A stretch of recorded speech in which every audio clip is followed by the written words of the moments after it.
My reading notes for Pre-Suasion by Robert Cialdini. Unity 1. Being together, the relationships that lead people to favor another most effectively are not those that allow them to say, "Oh, that person is like us." They are the ones that allow people to say, "Oh, that person is of us." The experience of unity is not about simple similarities, although those can work too, but to a lesser degree via the liking principle. It's about shared identities. It's about the categories that individuals use to define themselves and their groups, such as race, ethnicity, nationality, and family, as well as political and religious affiliations. A key characteristic of these categories is that their members tend to feel at one with, merged with, the others. They are the categories in which the conduct of one member influences the self-esteem of other members. Put simply, we is the shared me. The evidence for overlapping self and other identities within we-based groups is varied and impressive.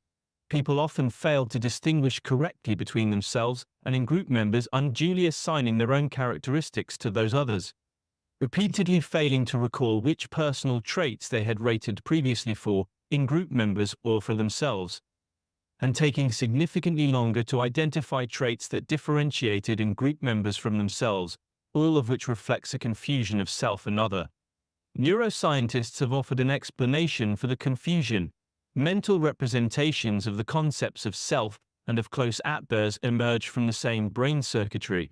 Activating either of those concepts can lead to neuronal cross-excitation of the other concept and the consequent blurring of identities. Kinship. From a genetic point of view, being in the same family, the same bloodline, is the ultimate form of self-other unity. One possibility is to use language and imagery persuasively to bring the concept of kin to our consciousness. For example, collectives that create a sense of we-ness among their members are characterized by the use of familial images and labels: brothers, sisterhood, forefathers, motherland, heritage, which lead to an increased willingness to sacrifice one's own interests for the welfare of the group. Because humans are symbolizing creatures, one international team of researchers found that these imagined fictive families produce levels of self-sacrifice associated typically with highly interrelated clans. Could a lone genetically unrelated communicator harness the concept of kinship to obtain agreement? Berkshire Hathaway has a compelling case to make for its future valuation. But having a compelling case to make is not the same as making a case compellingly, something that Buffett does invariably in the company's annual reports. For instance, to establish his credibility early, usually in the first 1 or 2 pages of text, he describes a mistake he's made or a problem the company has encountered during the past year and examines the implications for future outcomes, rather than burying, minimizing, or papering over difficulties, which seems to be the tack taken all too frequently in other annual reports. Buffett demonstrates that he is, first, fully aware of problems inside the company, and second, fully willing to reveal them. The emergent advantage is that when he then describes the formidable strengths of Berkshire Hathaway, readers have been persuaded to trust in them more deeply than before. After all, they are coming from a discernibly credible source. In his letter, Mr. Buffett addressed the issue head-on, specifically in the section labeled "The Next 50 Years at Berkshire," in which he laid out the affirmative, forward-reaching consequences of Berkshire Hathaway's proven business model, its nearly unprecedented bulwark of financial assets, and the firm's already completed identification of the right person to take over as CEO when appropriate. More telling for me as a persuasion scientist attuned to persuasive approaches was how Mr. Buffett began that all-important section. In characteristic fashion, he re-established his trustworthiness by being upfront about a potential weakness. Now let's look at the road ahead. Bear in mind that if I had attempted 50 years ago to gauge what was coming, certain of my predictions would have been far off the mark. Then he did something I'd never seen or heard him do in any public forum. He added, "With that warning, I will tell you what I would say to my family today if they ask me about Berkshire's future." We learned via Marshall McLuhan that the medium can be the message, via the principle of social proof, that the multitude can be the message, via the authority principle that the messenger can be the message, and now via the concept of unity that the merger of self and other can be the message. It's worth considering then, which additional features of a situation, besides direct kinship, lend themselves to the perceived merging of identities. Noteworthy is how many of these features are nonetheless traceable to cues of heightened kinship. Obviously, no one can look inside another and determine the percentage of genes the two share.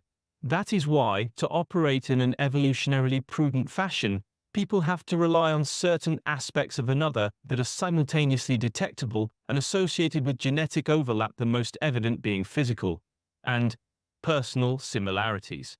Inside families, individuals are more helpful to kin they resemble.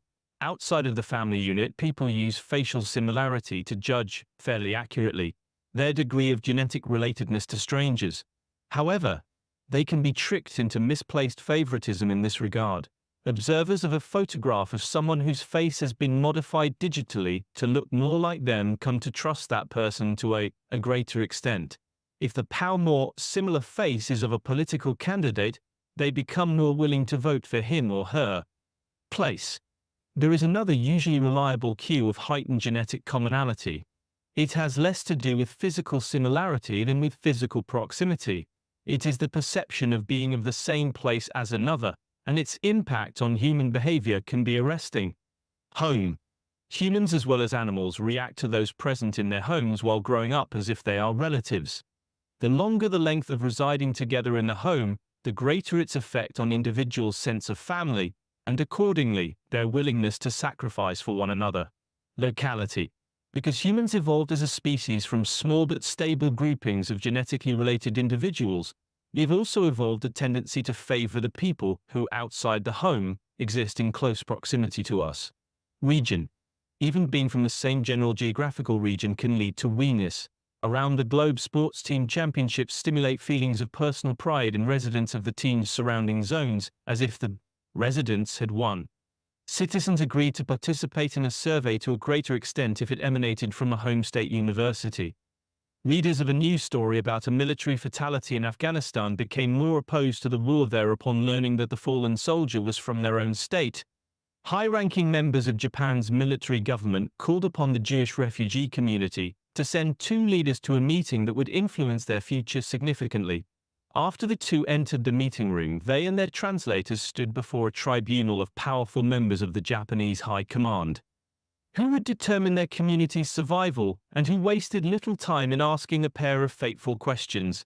Why do our allies, the Nazis, hate you so much? And why should we take your side against them? It did so by implicating the Nazis' own racial claim that the superior Aryan master race was innately different from the peoples of Asia. Within a single penetrating observation, it was the Jews who were aligned with the Japanese and the Nazis, who, self-proclaimed, were not. The older rabbi's response had a powerful effect on the Japanese officers. Unity 2. Acting together. All human societies have developed ways to respond together, in unison or synchrony, inside songs, marches, rituals, chants, prayers, and dances. What's more, they've been doing so since prehistoric times. Another study showed that synchronous responding between two people doesn't have to be movement-based to produce this perception. It can involve sensory responding as well. Participants watched a video of a stranger whose face was being stroked with a soft brush while their own faces were being brushed, either for some participants in an identical way or for other participants in a different way in terms of the direction and sequence of the strokes. The results were remarkable. Those given the matched sensory experience rated themselves and the depicted stranger as more alike in both looks and personality.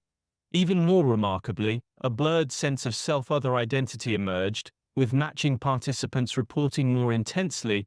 It felt as if my face was turning into the face in the video. If acting together in motoric, vocal, or sensory ways can serve as a surrogate for being together in a kinship unit, we ought to see similar consequences from both forms of togetherness. And we do. Two of these consequences are especially important for individuals seeking to become more influential: enhanced liking and greater support from others, both of which can be accomplished persuasively. Liking. When people act in unison, they not only see themselves as more alike, they evaluate one another more positively afterward. Their elevated likinase turns into elevated liking. The actions can involve finger tapping in a laboratory, smiling in a conversation, or body adjustments in a teacher-student interaction, all of which, if synchronized, cause people to rate one another more favorably. The researchers noted that although we normally try to resonate, harmonize with members of our in-groups, we typically don't with out-group members. They speculated that the consequent differences in feelings of unity might be at least partially responsible for an automatic human tendency to favor the in-group. If so, then arranging for people to harmonize their actions with those of out-group members might reduce the bias.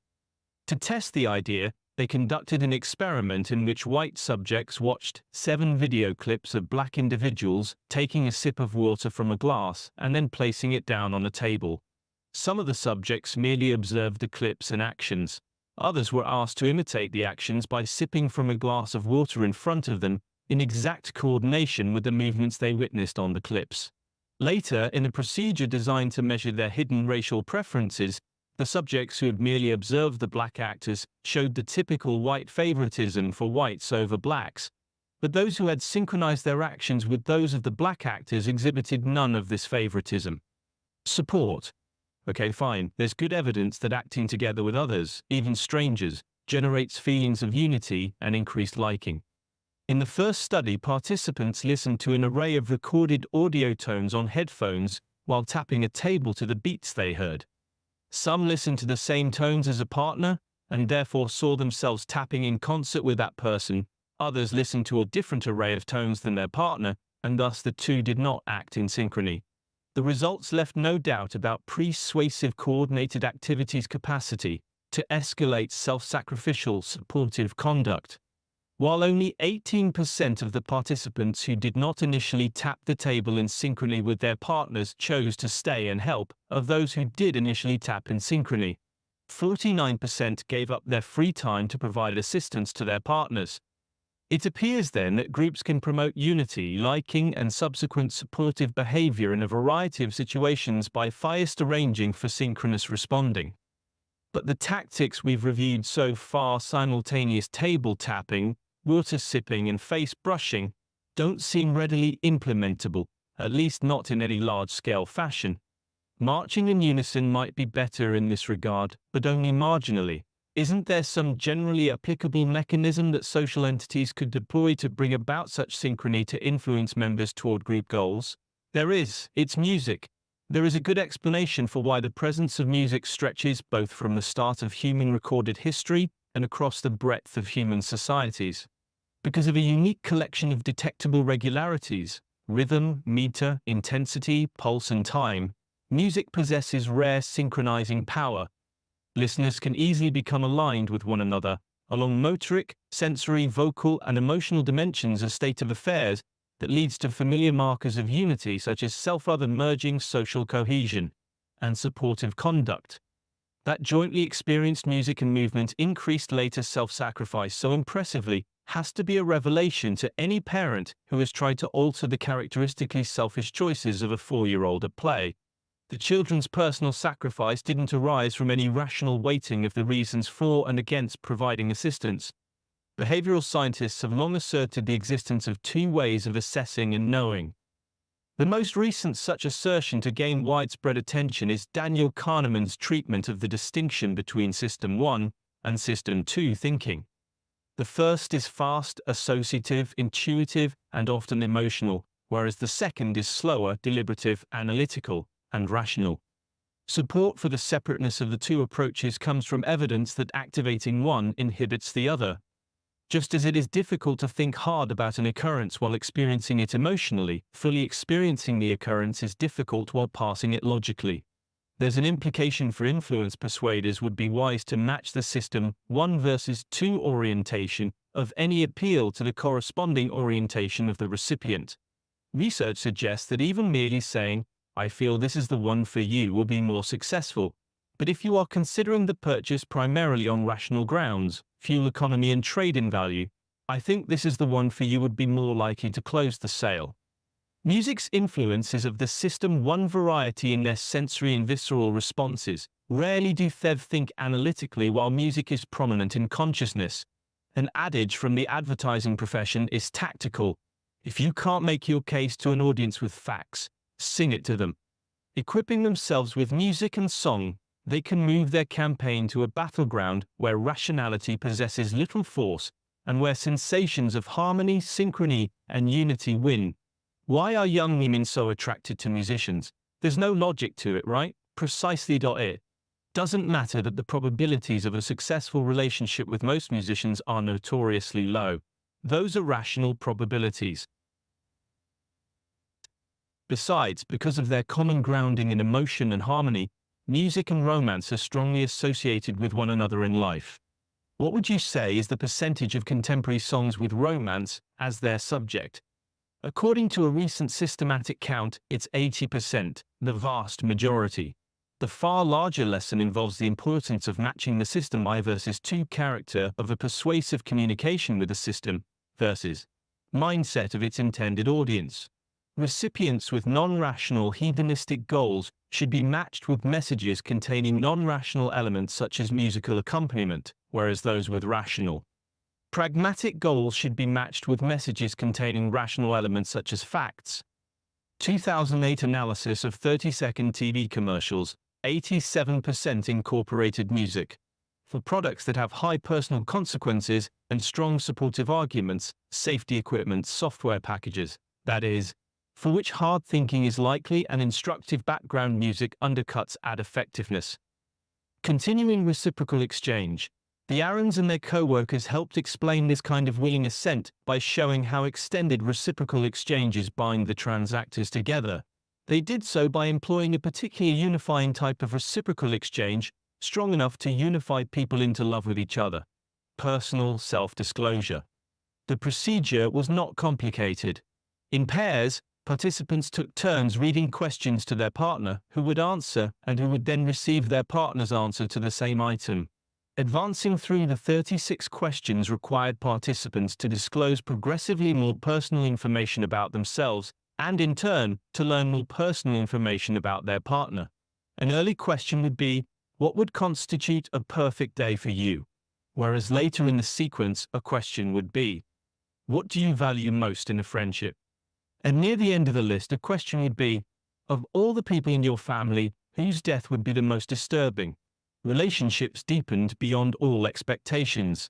The procedure generated feelings of emotional closeness and interpersonal unity that are unparalleled within a 45-minute span, especially among complete strangers in an emotionally sterile laboratory setting.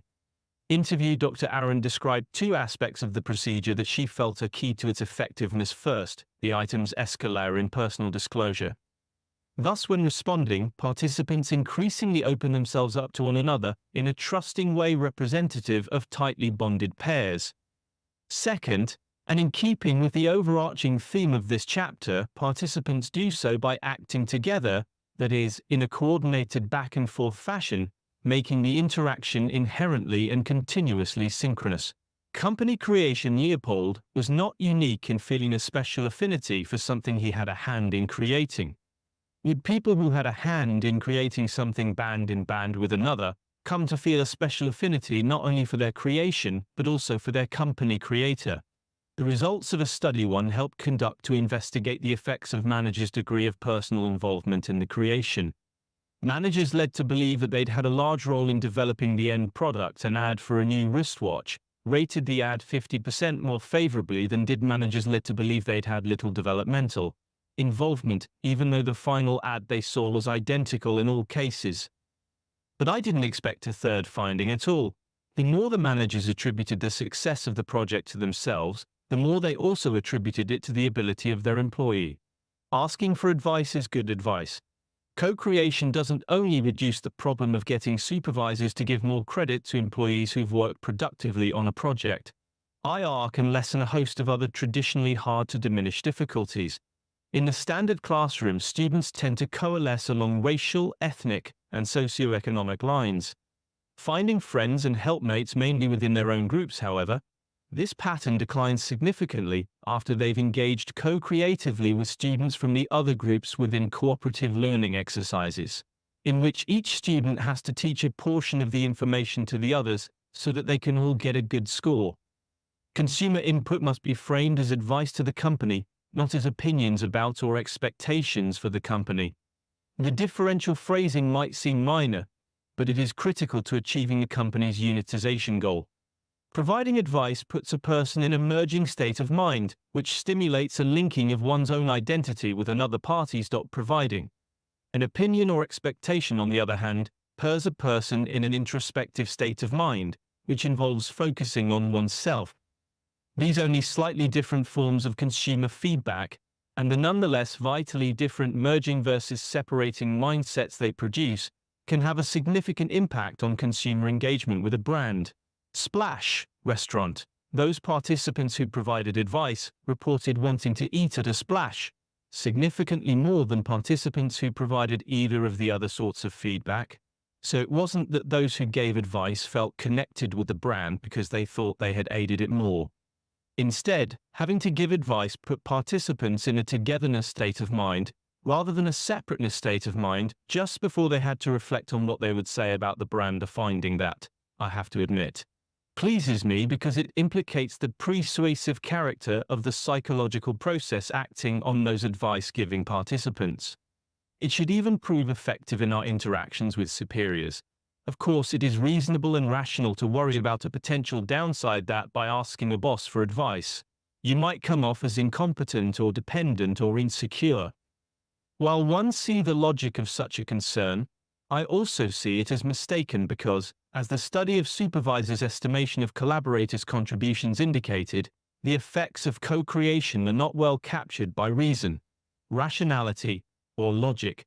My reading notes for Pre-Suasion by Robert Cialdini.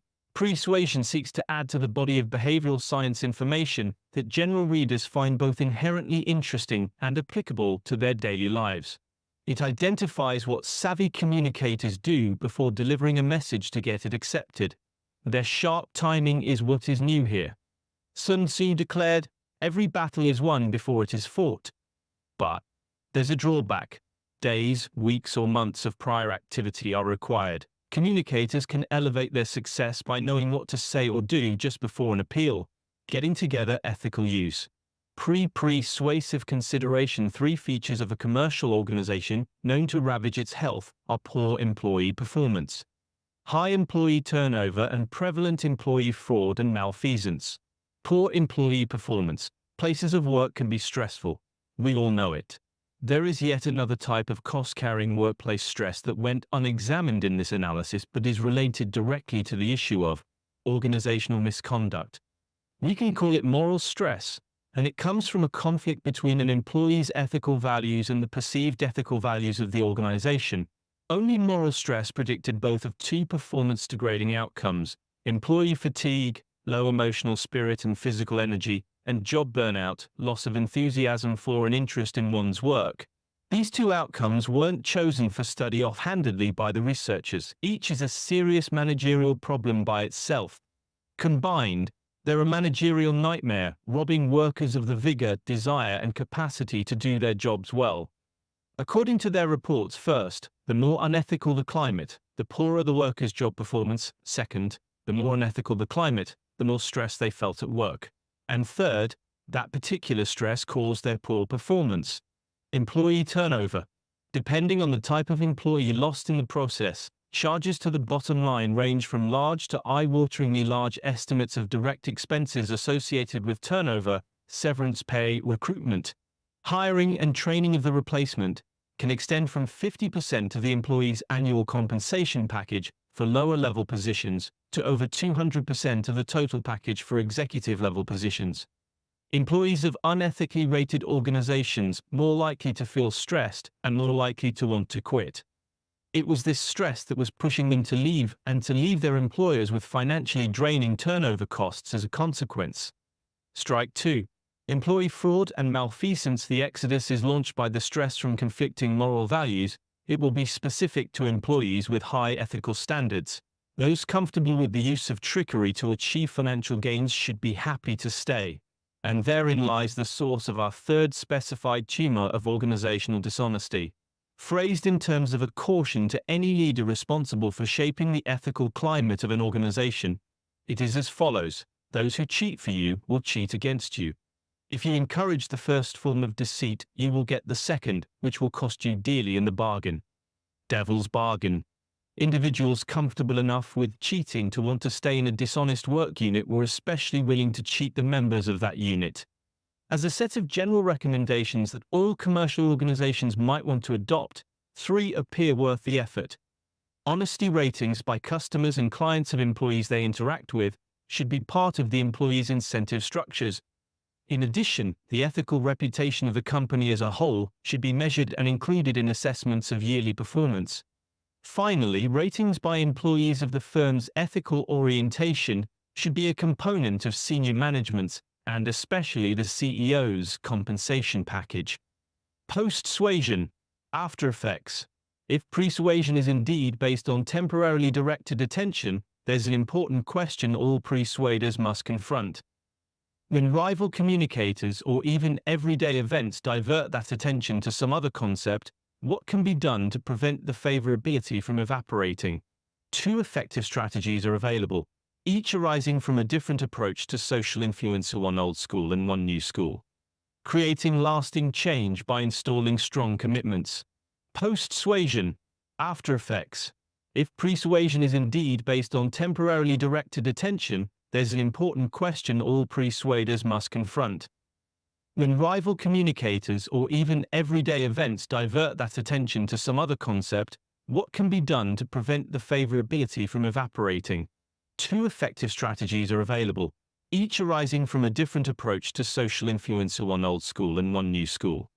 Creating lasting change by installing strong commitments.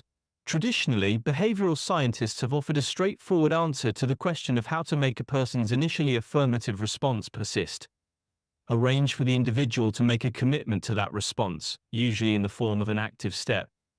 If instead the patients are asked to fill in the card, that active step gets them more committed to keeping the appointment. When this costless procedure was tried in the British Medical Clinic study, the subsequent no-show rate dropped by 18%. In 2008, shortly before the presidential election between Barack Obama and John McCain, Americans in several states were surveyed online regarding their political attitudes and beliefs. Half saw a small American flag at the top left corner of the survey questionnaire as they began to answer its questions. The other half saw no flag. Exposure to the American flag in this subtle way caused participants to become more favorable to McCain's Republican Party and its politically conservative ideology. Moreover, when participants were resurveyed after the election, the researchers learned that those who had encountered a U.S. flag on the prior questionnaire had voted for McCain at a significantly greater rate than the other participants. Finally, and perhaps most remarkably, a full 8 months after the election, participants who had made contact with their flag during the long-past survey were still embracing more Republican Party-oriented attitudes, beliefs, and judgments. A pilot study done by the researchers showed that, in 2008 anyway, Americans reliably made that link between the flag and republicanism. Such an encounter with the American flag made people temporarily more disposed toward Republican Party candidates and positions. So much for the flag's immediate effects. But how can we explain their surprising persistence? The survey researchers think they know. After coming across the American flag and becoming temporarily more inclined toward republicanism, participants were asked to act on that inclination by registering it in the survey, thereby committing to it behaviorally. Their commitment led to an even more committing form of activity when they subsequently voted in the election, which in turn led to a solidified Republican Party orientation when measured 8 months later. The implication for effective persuasion is plain. Persuasive openers can produce dramatic immediate shifts in people, but to turn those shifts into durable changes, it's necessary to get commitments to them, usually in the form of related behavior. Not all commitments are equal in this respect, however. The most effective commitments reach into the future by incorporating behaviors that affect one's personal identity. They do so by ensuring that the commitment is undertaken in an active, effortful, and voluntary fashion, because each of these elements communicates deep personal preferences. For instance, if through someone's persuasive maneuver of showing me images of people standing together, I become temporarily inclined toward an inclusive social policy, say, raising the minimum wage for all workers, and I see myself acting on that preference by making a quickly requested financial contribution to the cause, I will become more committed to the idea on the spot. In addition, if the action was both made freely, it was entirely my choice, and difficult or costly to perform, the size of my donation was substantial, I'm even more likely to view it as indicating what I favor as a person. It's this behaviorally influenced self-perception that would anchor and align my later responding on the issue. Modern life is becoming more and more like that bus hurtling down the highway. Speedy, turbulent, stimulus-saturated, and mobile. As a result, we are all becoming less and less able to think hard and well about what best to do in many situations. Hence, even the most careful-minded of us are increasingly likely to react automatically to the cues for action that exist in those settings. We have to become interior designers of our regular living spaces, furnishing them with features that will send us unthinkingly in the directions we most want to go in those spaces. This approach provides another way, besides making immediate, forceful commitments, to arrange for initially formed preferences to guide our future actions. By assuring that we regularly encounter cues that automatically link to and activate those preferences, we can commission the machinery in our behalf. Want to apply to a specific task? If when then plans provide yet another way to harness the power of associative connections for our long-term advantage. It's something they do by associating desirable goals and actions with cues that we will experience in regularly occurring future situations. If, after my business lunches, the server asked for dessert choices, then I will order mint tea, or when it's 8 in the morning, and I finish brushing my teeth, then I'll take my prescribed dose of medicine.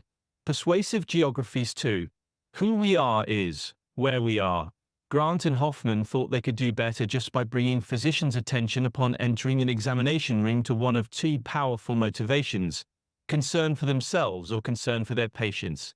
To channel attention to the self-centered concern, the researchers placed signs above some examination room soap or gel dispensers that read "Hand hygiene protects you from catching diseases." To channel attention to the patient-centered concern, they placed signs over a different set of dispensers that read, "Hand hygiene protects patients from catching diseases." Despite only a single word of difference, the effect of the two types of signs was dramatically one-sided. The sign that reminded the doctors to protect themselves had no effect on soap and gel use. But the one reminding them to protect their patients increased usage by 45%. That study of 301 resident physicians in the United States began with a pertinent question: what might cause doctors to become more versus less accepting of industry-sponsored favors? One sample of the physicians was simply asked in an online survey whether and to what extent taking gifts and payments from industry representatives was acceptable to them. In the researchers' analysis, only about 1/5, 21.7%, found the practice acceptable. But when a second sample was asked the same question, preceded by items inquiring into how much they had sacrificed personally and financially to become MDs, nearly half, 47.5%, thought gift-taking acceptable. Finally, when a third sample was both reminded in the same way of their prior sacrifices and asked whether the resources they'd previously expended justified taking gifts, a clear majority, 60.3%, came to see the practice as acceptable. It's also a conclusion that provides a fitting close to this book. In large measure, wise we are with respect to any choice is where we ate attentionally in the moment before the choice. We can be channeled to that privileged moment by choice-relevant cues we haphazardly bump into in our daily settings, or, of greater concern, by the cues a knowing communicator has tactically placed there, or, to much better and lasting effect, by the cues we have stored in those recurring sites to send us consistently in desired directions. In each case, the made moment is persuasive, whether we are wary of the underlying process, attracted to its potential, or both. We'd be right to acknowledge its considerable power and wise to understand its inner workings.